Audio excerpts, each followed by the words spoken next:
বাংলাদেশের দ্বিতীয় স্বাধীনতা আমরা যেটা বলছি যে যুবকদের মাধ্যমে আল্লাহ আমাদেরকে দিলেন, জালেমের এই জুলুম নিঃশেষ করে ইসলামের একটা সূর্য উঠতে যাচ্ছে বাংলাদেশে। যে যুবকগুলো নিজের জীবন পর্যন্ত দিয়ে গেলেন, আল্লাহ ওই যুবকদেরকে শাহাদাতের সর্বোচ্চ মাকাম যেন দান করে। দল মত নির্বিশেষে এই অনুষ্ঠানে যারা এসেছি, এটা একটা ইবাদত চলছে এখন, যদিও কষ্ট হচ্ছে। যে ইবাদতে কষ্ট বেশি, ওই ইবাদতে সওয়াব বেশি হয়। সুতরাং আজকে যে কষ্ট পাচ্ছেন, মনে করবেন আমি 2টা তাফসীর শুনলে যেরকম সওয়াব পেতাম, আজকে একটাই তাই হবে ইনশাআল্লাহ। বিশ্বনবী মসজিদে নববীতে প্রবেশ করে দেখলেন কিছু মানুষ আল্লাহর কোরআন কারীম নিয়ে আলোচনা করছেন। বাম দিকে তাকিয়ে দেখলেন কিছু মানুষ জিকির করছে। আল্লাহর নবী বলেন 2টা দল ভালো কাজে আছে, সবচাইতে উত্তম কাজে আছে যারা কোরআন নিয়ে চিন্তা ভাবনা করছে। অতএব বিশ্বনবী নিজে তাদের ভেতরে বসে পড়লেন শ্রোতা হয়ে। আপনি চিন্তা করেন তো এই অনুষ্ঠানের দাম এখন কোন জায়গায় গিয়ে পৌঁছিয়েছে। আমাদের নবী মুহাম্মদ রাসূলুল্লাহ সাল্লাল্লাহু আলাইহি ওয়াসাল্লাম যদি বেঁচে থাকতে আর এই যশোরের কেশবপুরের এই চিংড়া মির্জাপুর এলাকা দিয়ে যদি হেঁটে যেতেন, কোরআনের ইজ্জতে এখানে তিনি শ্রোতা হয়ে বসে পড়তেন। এরকম একটা দামি জায়গায় আল্লাহ আমাদেরকে বসাবেন, বলেন আলহামদুলিল্লাহ। যার রুহের মাগফিরাত কামনা করার জন্য তাফসীর মাহফিল এলাকার যুবকেরা দিয়েছে। বাংলাদেশের দ্বিতীয় স্বাধীনতা আমরা যেটা বলছি যে যুবকদের মাধ্যমে আল্লাহ আমাদেরকে দিলেন, জালেমের এই জুলুম নিঃশেষ করে ইসলামের একটা সূর্য উঠতে যাচ্ছে বাংলাদেশে। যে যুবকগুলো নিজের জীবন পর্যন্ত দিয়ে গেলেন, আল্লাহ ওই যুবকদেরকে শাহাদাতের সর্বোচ্চ মাকাম যেন দান করে।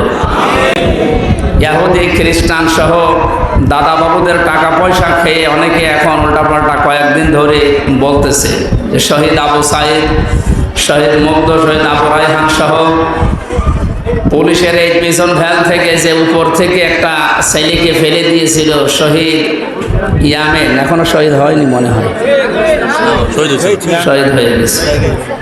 এই দৃশ্য দেখে তামাম দুনিয়ার মানবতা কান্না করেছে। কি অবস্থা বলেন তো, উপর থেকে মনে হচ্ছে কুকুরের বাচ্চা ফেলে দিচ্ছে। এরপরও জীবন পর্যন্ত দিয়ে যারা আমাদেরকে এই স্বাধীনভাবে চলাফেরা করার একটা পরিবেশ দিয়ে গেলে, তাদের রুহের মাগফিরাত কামনার জন্য এলাকার যুবকেরা এই আয়োজনে আঞ্জাম দিয়েছে আপনাদেরকে নিয়ে। আমরা খুশি হয়ে আল্লাহর কাছে দোয়া করব। ক্বালা রাব্বুকুম উদউনি আস্তাজিব লাকুম, তিনি জানিয়েছেন আমার কাছে দোয়া করো, আমি ডাকের সাড়া দেব।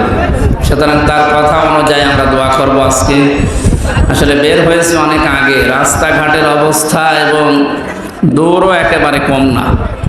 গতকালকে সে সিরাজগঞ্জে ছিলাম, ওখান থেকে বাড়িতে, বাড়ি থেকে এখানে সারাদিন সারা রাত প্রায় গাড়িতে আছে।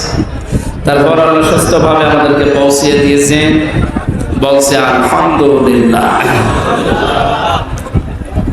কোরআনে কারীম উপস্থাপন যেভাবে করতে হয়, আমরা ওইভাবে কোরআন থেকে শিখে বলতে চাই।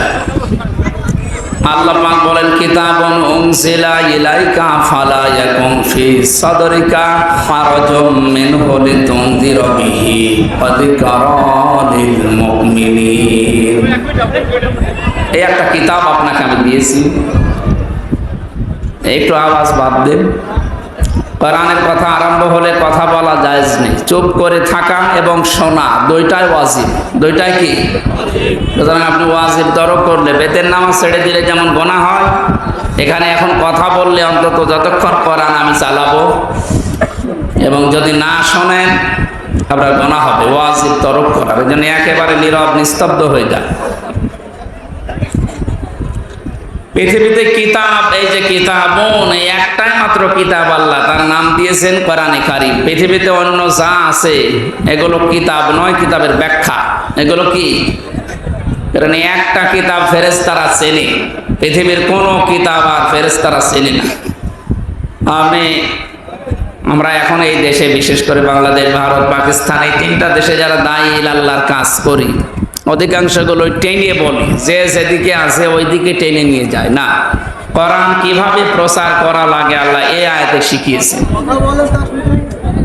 আল্লাহ তাআলা বলেন কিতাবুন, এই একটা মাত্র কিতাব, উনজিলা ইলাইকা, যেটা আপনার প্রতি আমি নাযিল করেছি।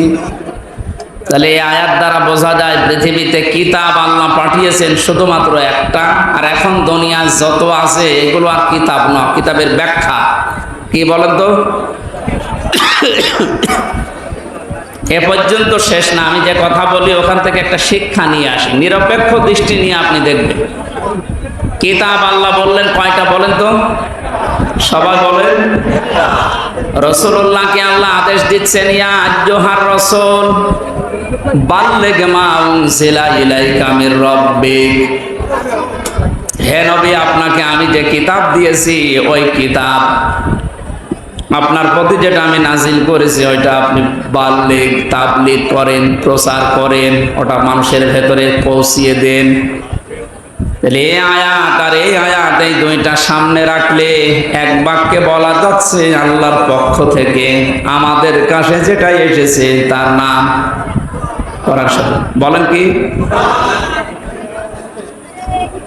ওয়াইল্লাম তাফআল ফামা বাল্লাগতা রিসালাতা, আপনি যদি কোরআনের তাবলীগ না করেন, কোরআন প্রচার না করেন, কোরআনের প্রসার না ঘটান, রিসালাতের যে বিশাল দায়িত্ব নিয়ে আপনাকে আমি পাঠিয়েছিলাম ওটা আপনি পালনই করেননি।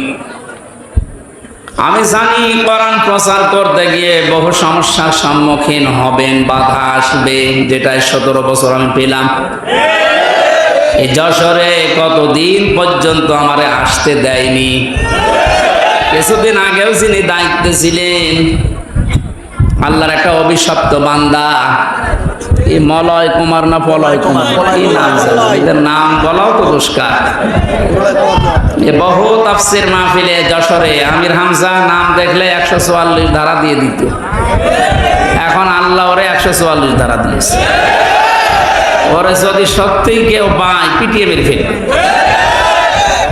আমি 3 বছর ছিলাম জেলখানা, রিমান্ডে যতদিন ছিলাম, এই খুলনার এক, আমি নাম নিতে ওদের ঘৃণা করি, কি শেখ লাগানো আছে আগে আর পরে, সে যাই হোক, এ আসল শেখ না, এ চাকরি নেওয়ার জন্য আর এই পদ বাড়ানোর জন্য শেখ লাগিয়েছে। খুলনার ফুলতলা এলাকায় বাড়ি। এই লোকটা রিমান্ডে ঝামেলা করেছিল। আল্লামা দেলাওয়ার হোসেন সাইদি রহমতুল্লাহ আলাইহি, ওনার কণ্ঠ আর একটা যুবতী মেয়ে লোকের কণ্ঠ লাগিয়ে, দুই দিকে কণ্ঠ লাগিয়ে কিভাবে কি উল্টাপাল্টা কথা, যেগুলো শুনলেও ঘৃণা লাগে। মানে স্বামী স্ত্রী যা বলে বিছানায় এরকম কিছু কথা প্রায় 8-10 মিনিট রেকর্ড করে আমার রিমান্ডে শোনাচ্ছে। এই দেখেন আপনার বড় হুজুর কি বলছে।